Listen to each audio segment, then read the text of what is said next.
Welcome back to a special episode of the Hearthstone Report. Every episode is special, you already know that, but this one might actually be really special because the new solo adventure is live and we have a bunch of news regarding Battlegrounds also. JJ, let's hop over to our correspondent over in the other side of the couch. JJ. Yes, hello, I'm here. How's things going? Can you hear me properly? Yes! Over. Alright, cool. Chapter 1 of Galakrond Awakening is live. The other ones are dropping on a weekly basis starting 28th. Alright. Chapter 2, and then accordingly one after. Like we sort of know. We talked about all of the stuff about the adventures. Yeah. Battlegrounds! We'll talk about the remaining cards for the adventures after this, by the way. But first of all, Battlegrounds. We get new heroes. Yes. Everyone knows Tyrion Fordring, most famous from Zephyrus and Zephyrus. And there's also Millhouse Mana The Storm. mighty Millhouse Mana Storm. Yes, which officially confirms Battlegrounds to be a Mana Storm family undertaking. Yep. I hope there's special interaction when he plays Maleficent. Yes, but so far there really hasn't been too much interaction in Battlegrounds, has there? Yeah, no. Tyrion's hero power is for 1 mana, give a minion with no minion type +1/+1. Which means anti-synergy stuff? Yes, that means no minion type means like not a beast, dragon, mech, No murloc, that sort of stuff. Exactly. And Millhouse's hero power is a passive where minions cost only 2 gold, but refreshing costs 2 gold instead of 1, and you start with only 2 gold instead of 3. Get it, because Millhouse is a famous 2-drop. Okay, Tyrion first. It's like sort of the anti-Jiraxxus. It has the same effect, but not for demons. And then you have to wonder, is this better than Jiraxxus, or is it even as good as Jiraxxus? Because, while Jiraxxus' hero power costs 1 more gold, you also get the beneficial demon synergies with it. You get very strong cards like Wrathweaver, Soul Juggler to go with, Yeah. and there's a lot of demon cross-buffing. This one costs 1 less, but is it gonna be better than Jiraxxus? Because a lot of cards in Battlegrounds are tribal cards. Yeah, I mean, the thing with 1 mana hero powers is that you can always buy 3 and use the hero power on later turns. Not that you really do that exactly that often anyways. Yeah. And yes, some strategies have some cards that are not part of the synergy. Like, as you said, the Soul Jugglers and the Wrathweavers being good examples. Also, some of the cards like Zap Slywick might profit from that, but otherwise, yeah, I think it's probably weaker than Jiraxxus. You could still play demons, have 2 Wrathweavers, 2 Jugglers, because they will get buffed from Tyrion. Yeah. I mean, if you have 2 Wrathweavers, 2 Jugglers, 3 demons, then Tyrion is better than Jiraxxus. Yeah, but also then your Jugglers are really not going to juggle that much. That's true. Yeah, I mean, again, it definitely makes sense. I definitely see that if you go demons specifically, this might be something to pick up every now and again. Otherwise, Because you get a lot of non-tribal support sometimes, yeah. Now, Millhouse is interesting. Yeah, this throws a lot of curveballs. Now, I'm pretty sure, looking at our gameplay over the past, we probably rolled a little too much anyways. Maybe. Which, I mean, this incentivizes just buying whatever you can get rather than rolling, really. Which is definitely interesting. You Maybe start sort of light fang strategy. You can't upgrade on 2. Can't upgrade Tavern on turn 2. I was about to say that's an important thing there. You can't upgrade on 2. Kind of throwing you back a little bit in that regard, but also once you get to like turn 5 or something, well to like the 5 coin turn, you can already buy like 2 minions, Which is huge. rather than, you know. Turn 6 you can buy 3 minions, so he'll have probably very explosive starts. And also, like in the 10 coin turns, you can just buy 5 minions if you really want to. Yeah. I think it's really easy to force triples with him. Go probably. crazy, yeah. Because you can just buy whatever, Have a and then beautiful hand. once it triples, you just Instead of rerolling once, you have the exact same cost of rerolling than you have for buying a minion. So Also, you probably have big hands. shifters. Shifters. Even more so. Yeah, I would think so. I like shifter over rerolling oftentimes because you roll 3 times and you still don't get what you want, and the shifter. If you have 2 gold left, as a shifter, just get them. No need to roll most of the time, I would think, with Millhouse. We also got 2 new minions for Battlegrounds specifically, both of which are actually demons. There is the 2-star, 3/3, Demon Imprisoner, which has Taunt and Death Rattle, summon a 1/1 imp. Actually, I like the other one, isn't Battlegrounds specific, but yeah. Seems pretty good. It seems like just a weaker version of Imp Gang Boss. A little bit, yeah. But it's fine as Taunt, at least. That's something. Yeah. and Gangos doesn't. Should I say it's a weaker version of Void Lord? It's not directly a weaker version of anything. It's good. But it does work, especially with the same strategies like the juggler based ones, more so than the others. It's a pretty good 2-star demon. And Gangos also has 3 stars if I'm not mistaken. Yeah, exactly. So. The thing is, I've said it before, like demons usually mostly go for the odd costs. Yeah. And then the card that, of course, is not actually specifically for Battlegrounds is from the new adventure.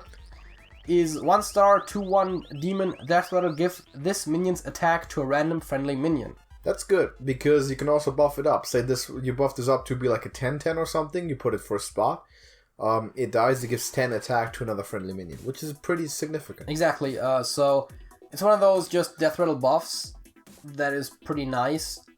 And due to there being a lot of buffing going on in Battlegrounds, it basically is the same as if it just constantly had double attack almost. Which is pretty good.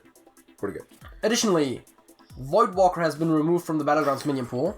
There goes your other demons, so that's going to be replaced by Fiendish Sword pretty much. Yeah, but I mean, I think it's good, because I never even liked Voidwalker that much as a pickup, because you'll usually pick Homunculus over him any time of the day anyways. You'd like to, yeah, but sometimes you don't get him, so then having 2 demons early on is still a good thing. Yeah, but then I'll just take the Fiendish Servant. Yeah. So, it's fine. I think so. That's why I thought it's a good idea to bring that up. Golden Zap Slivic now is Mega Wind Fury instead of Wind Fury. That's a good one. I'm pretty sure you suggested that before at one point. That's good. I like that. Of course, otherwise having 2 Zaps is basically almost directly better than having a golden one, except for board space, so that makes sense. And Sir Finley Murgelton, I'm going to specify it because last time we had confusions about brand. The hero has been removed. There's no minion. There is no minion Finley, but yes. But there was a minion Bran. Yeah. You were confused last time. Correct. There's also more stats, more specifically the last 5 minion lineups you've had as of end of game are shown to you. I like that. In the menu. That might be useful for analysis. Yeah. And probably more useful, the in-game scoreboard now shows the tribe that your opponent has the most minions of and the number. Huge. This is... I'm not sure if you get how huge this is, people. We're getting more information. What's the biggest issue with Battlegrounds? It's a great game, but what's the biggest issue with it? Matchmaking. In-game matchmaking. Too RNG heavy. And we're taking... Given they're small steps, but they're taking steps to bring more elements into the game that you can use to your advantage. But, as you can see by the screenshot, they're taking away 1 match from the match history. Yes. Probably less useful, but still somewhat noteworthy. Yeah, but the tribe's massive. Absolutely huge. Speaking of in-game matchmaking. What they've adjusted the algorithm so that you will no longer face the same player or Kel'Thuzad more than once in every 3 combat rounds, unless there's only 2 players remaining. Correct. Which is also part of that.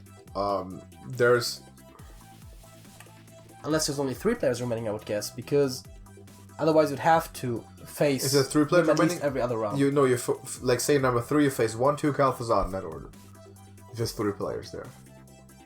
Because there's still 4 people participating. There's right? Yeah, no, that works. Yeah, never mind, that works. It's with 2. And that change, by the way, as it says here on the website, did not go necessarily left with the update. That's a server-side thing. Yeah. So we don't know exactly when that's happening. At some point, it'll just be the case. Yeah. By the time this video comes out, it just might already be. Who knows? It might be in 2027. We don't know. No, it'll be soon. 2027 alongside tournament mode. Yes. Remember when they announced tournament mode? I remember. Yeah. It never happened.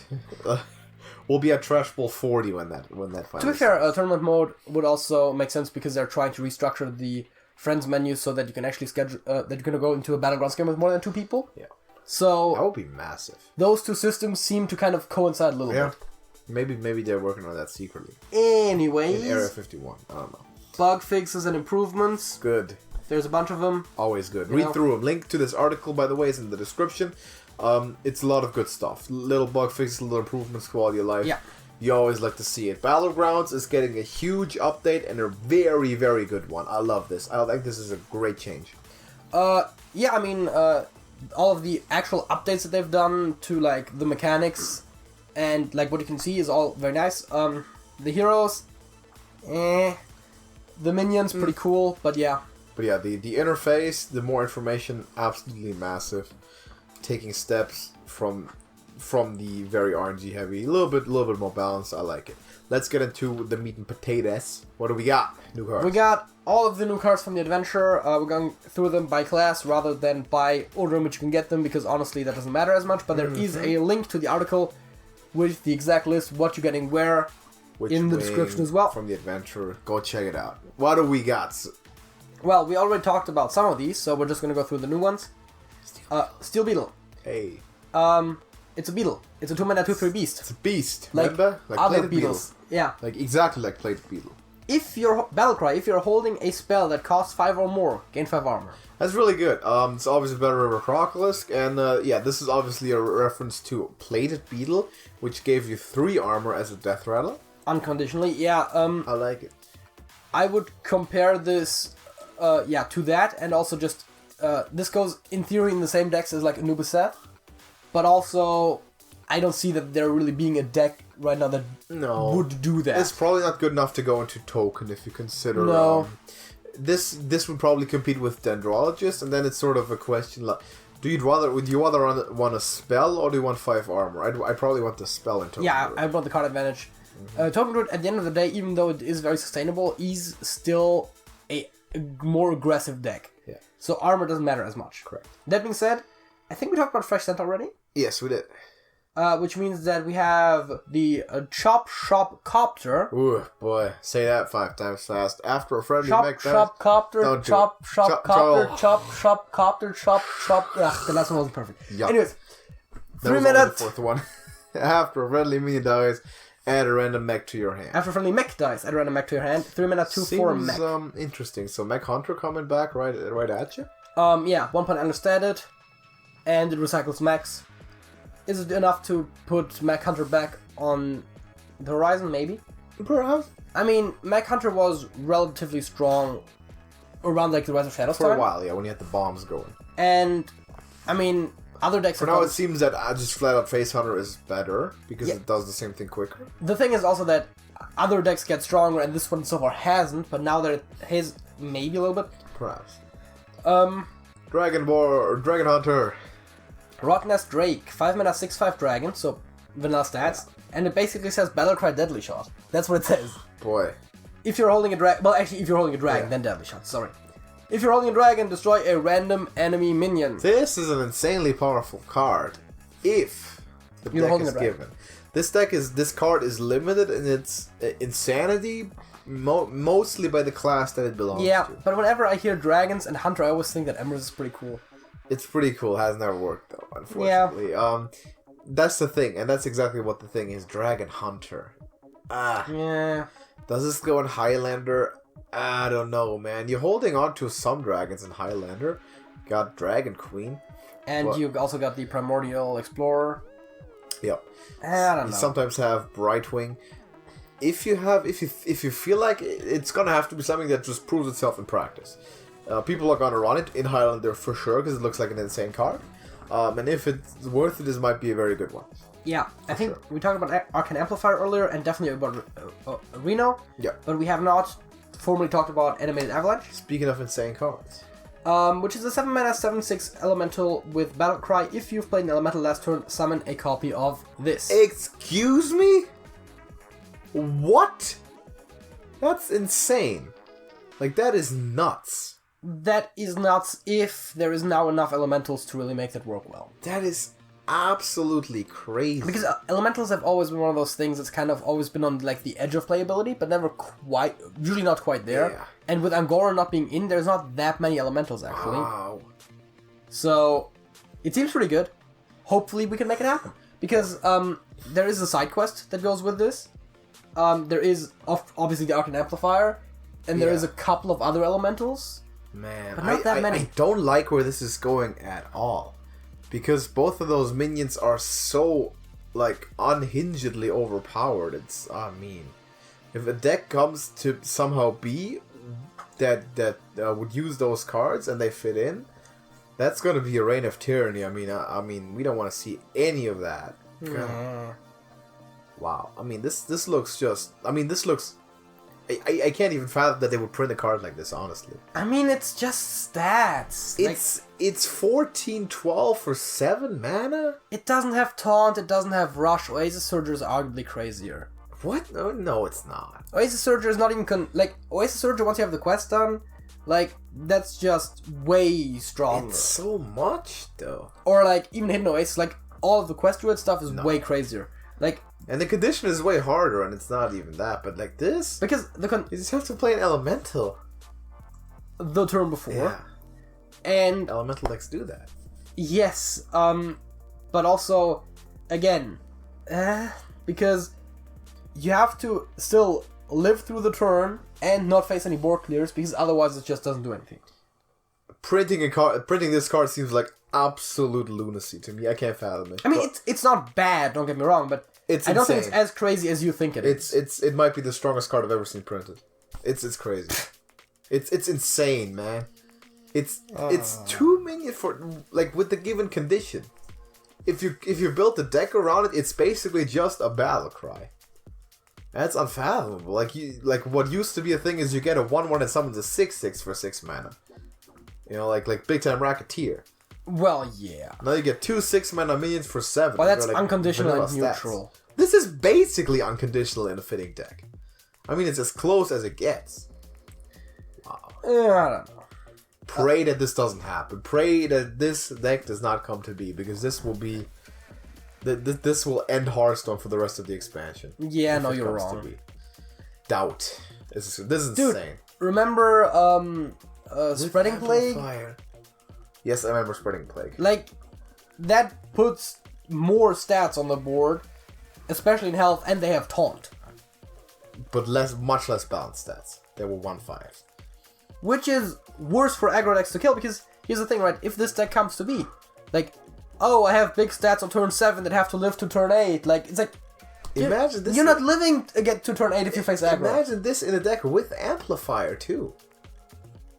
Like, if you play Amplifier on 3, your opponent isn't establishing a board until turn 7. Like, these 2 cards alone should be able to carry a control deck to turn 10. I mean, they're good. They're not that overpowered. I can't see this. I can't see this be balanced in any way. Man, let's hope this doesn't happen. But this looks like someone made a mistake in like the card design or something. Like, this was supposed to be summon a copy with 1 health, and someone just like missed something on the card or something. That's what it feels like to me. It just seems so unnaturally strong. But let's move on. What else do we have? Well, we talked about Arid and Shotbot, so Scale Lord. A 5-mana 5/6 dragon for Paladin that reads Battlecry, give your Murlocs Divine Shield. Very random. I kind of like it because we had 2 Murlocs in the set of dragons that buff dragons. Yeah. Now we have a dragon that buffs Murlocs. So do we get Dragon Murloc Paladin? I don't think so. Probably not. Seems a bit far-fetched. But this has vanilla stats. It's like... It's good enough. Someone's gonna do it for fun, for sure. Like, I just like the idea that this might be a thing that we could try. Yeah. I don't think it's gonna be strong enough. That someone could try. I'm not sure if I want to be that That one. being said, you also still have an entire year of cards coming out. If, like, cross synergy between dragons and Murlocs keeps coming up, then that just might be a thing. Also, as for now, Amalgam still exists. It does. That is correct. Generally, Murlocs specifically are a tribe that goes by itself, though. So yeah, I mean, so are a lot of stuff needs dragons kind of. I mean, sometimes you have dragon packages, but still not with other tribes necessarily. Braced. Yeah, we have the 1/1 Cleric of Scales. Battlecry, if you're holding a dragon, discover a spell from your deck. That looks pretty good. Seems familiar. Reminds me of like Wormrest Agent and stuff. That seems quite strong. Could be an include in some control. It's from your deck, so it's kind of like Visions as well. Yeah, which makes it better than discovering a random spell. Yeah, I would argue. Seems good. I mean, we saw how strong Shadow Visions was back in the day. Yeah. And this one is cheaper and has a body attached to it, with arguably a relatively easy condition. If you are playing a dragon. Now, Shadow Visions created a copy of the spell, so this one's going to pull it out of the deck. Obviously, the way it's worded. Does it? Otherwise, it would say a copy of a spell, right? Discover, which should work like tracking, that it pulls it out of the deck. Maybe. That seems logical. I mean, what does tracking read? Is that discover a card from your deck? Or no, it doesn't even say discover. Yeah, because it was odd there before, but it does 3 cards. It should work like tracking, I would imagine. Otherwise, it should say a copy. But either way, it's going to be good, though. Yeah. I mean, tutoring spells is just pretty good in general. Yeah. If it ends up being a copy, it's better. We talked about the other 2. Did we do Eon Reaver? Yes, we did. Alright, fair enough. Then let's go to Rogue. Skyvateer, 2 mana, 1/3 pirate, stealth, death row, draw a card. 1 mana, 1/3. 2 mana, 1/3. 2 mana, 1/3, of course. Stealth is good. Death row, draw a card is good. Better than Loot Hoarder. Pirates are decent in Rogue. I think it's good. If a pirate rogue comes about, this is a good card. Better than Loot Hoarder, it's like better than the baseline sort of thing. So that's generally the test that you want to compare cards against. Are they better than very comparable classic cards that show up every once in a while? And if they are, they will be played when the deck comes to be. Not a card that will make the deck come to be, though. Here's something interesting. 2 mana spell Waxmancy. Discover a Battlecry minion. Reduce its cost by 2. Remember Primordial Glyph? I remember Primordial Glyph, and that's sort of why I'm very suspicious of this card. If you've seen a couple of reports, you know that I'm generally not a fan of cards that could potentially spiral into insanity without, like, if we don't know for sure. And this is a card that could potentially be game-breakingly strong. I don't think it's game-breakingly strong, but it's pretty strong. And it's unlikely, but it could is the problem. And also, the nice thing here is that the reduced cost Battlecry minion could be a really easy combo enabler. If it's like something like, say, a Novice Engineer as a rather weak example, but you have a 0-drop all of a sudden, which helps enable a lot of combos like the turn after. Absolutely, yeah. Otherwise, I think it's Random Battlecry is a little too inconsistent to be overpoweredly strong, but because it also reduces the cost, it's probably still a decent card. It's kind of one of those where it's like, you can maybe find your tech card, you can find the ooze when you need it, or something like that. Shadow Sculptor next, 5 mana, 3/2. With a combo, draw a card for each card you've played this turn. When we saw this, talked about this because we didn't. We just privately did when we saw. Oh, because you compared it to Minstrel. I'm comparing it to Elven Minstrel officially. That's clearly what this is inspired by, as I can tell. It's even an elf. Yes. It costs 1 more. It can potentially draw more cards. Elven Minstrel did the exact same thing. It draw exactly 2 cards. I mean, it kind of is also in a way like Edwin and Biteweed, where it is more effective the more cards you've played. Yeah, correct. So actually, it's kind of comparable to Auctioneer. Sort of, yeah. I mean, the order in which you play them is different, kind of, and it only works 1 turn, but kind of like the whole Miracle Rogue Auctioneer sort of situation. Yeah. It seems like weaker, of course, than Auctioneer. Seems like weaker than Auctioneer, but in certain decks it seems... Because with the Auctioneer you can use the drawn cards to draw more cards. Here you can't, but still. No, it's not even the last 2 classes. There's still more, Shaman. Explosive Evolution. Transform a minion to a random one that costs 3 more. 3 more. So it's mutate, but it costs 2 more and it does 2 more. Yeah. So, is this good? I don't think so. Because the thing about mutate is that because it's 0, you can always play it whenever you need to. Yeah. And also, you can put it still on high cost minions. Where, in this case, like putting it on the, what's its face, the Mogu Fleshhaven, for example, you get a guaranteed 12 drop, which is always going to be on which I guess is good. That's good, yeah. Because it's reliable, but also random 10 drop is probably better, oftentimes, than Mountain Giant. Not always. Could be, yeah. But, this, though, gets amplified more by cards like Electra. Yes. Than would mutate. But, again, just the idea that you have to pay mana for it, and a lot of it, too, does feel like it's not as flexible. Bit of a gamble, yeah, I would agree. The Fist of Ra, then. After you cast a spell, summon a legendary minion of that cost, lose 1 durability. It's a 4 mana 1/4 weapon for Shaman. Remember Atiesh? I was about to say Atiesh, Staff of the Guardian. Is this what it called? Great Staff. Great Staff of the Guardian, yeah. Which the legendary Medivh card would give you. This is pretty much that reworked. Yeah. Into a Shaman weapon. But, very important distinction, it only summons legendaries. Only summons legends. Which is arguably worse. Do you think so? Because legendaries, one of the things that a lot of legendaries do is battle cries. Yeah. So a lot of legendaries are actually somewhat understated. And also, a lot of legendaries are more situational than the average card, I would argue. Yeah, but then again, you can get pretty good effects out of it because you've got a bunch of dragons now. You can get yeah, most of the dragons are Battlecries. Yeah, you can get stuff with passive effects though, and you still get pretty good stats. Depending on, you have control over it too by the cost spells that you play, but this would go in sort of a cycling type of shaman that runs Spirit of the Frog, and then you try to get spells out there. Also, mind you, you're paying 4 mana for getting 4 minions. Yeah. Still somewhat strong enough itself, but I think legendaries makes it weaker than regular minions. Alright. I would just want to argue that, but I'm not exactly sure. I would have to look at all the pools for all the big spells. Big upset with the costing though. That you would makes it more controllable. realistically cast, but anyways, yeah. After Storm we did talk about, so let's go to Warlock. Phoenix Servant, let's talk about it again. We talked about it. But only in Battlegrounds. Well, yes, fair enough, but still, like, in Constructed, it's decent. Yeah, exactly. It's fine. I mean, does it go over Void Walker? Perhaps. I don't know. And again, Zoo, probably. I was about to say Zoo, so it is more aggressively set than Void Walker, and you still have cards like Grim Rally and Fiendish Ritual that can go, or sometimes just straight up do go into Zoo. So it actually seems like a pretty strong 1-drop in Zoo. So sometimes you might just sacrifice this to like Evil Genius. And even like in the worst case, assuming there's another minion on board, which I guess is not the absolute worst case, it is basically a 1-mana 2/1, which is already pretty decent, that reads, give a random friendly minion +2 attack. Which is okay. Good enough. Fair. Twisted Knowledge. Discover 2 Warlock cards. Looks pretty good.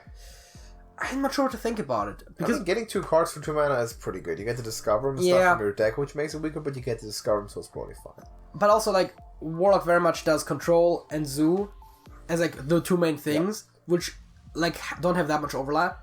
So... If this goes into 1, it would go into Control. Yeah, but what I'm saying is that if you get, like, Flame Imp as like, your best option, it's still A lot of self-damaging, too, which you don't necessarily want to control. Yeah. I don't like it that much, but it could still be good. Yeah, fair enough. But in a class where you have a lot of draw, it seems a lot weaker as well. Chaos Gazer we did talk about. Yes, we did, and so let's do Warrior before we do Neutral. Boom Squad. Discover a Lackey, Mech, or Dragon. We know that it's exactly one of each that you're being offered.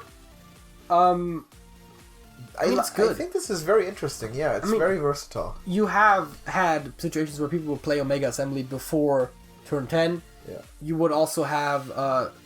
the one in Warlock, the Sinister, whatever it is. I forget. Sinister Deal? Sinister Deal, yeah. Which just discovers your Lackey. Yeah, but I mean, those are the more comparable ones, I would argue. And this one, also, like, Dragon is probably the one you least want, generally speaking. Yeah, it depends on what you get sometimes. But you can still get, like, a Dragonmore Scorcher in the control deck. Sometimes you get, like, a Dragonlord Deathwing or something huge. Yeah, I mean, I'm not saying the Dragon is categorically bad. I'm saying that, generally speaking, as Warrior... The versatility is good. You're probably going for Lackey or because Mech. Lackeys are good in the early game. If you play this on 1, you might want a Lackey. Yeah. If you play it on 5, you might want Mech in the mid game, and then late game oftentimes you want Dragons. And also, this can go in any Warrior archetype, really. Yeah.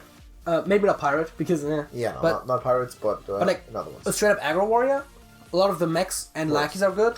Control, anything can be good. Exactly. But yeah. Risky Skipper. 1 mana, 1/3. After you play a minion, deal 1 damage to all minions. Very high impact card for 1 mana.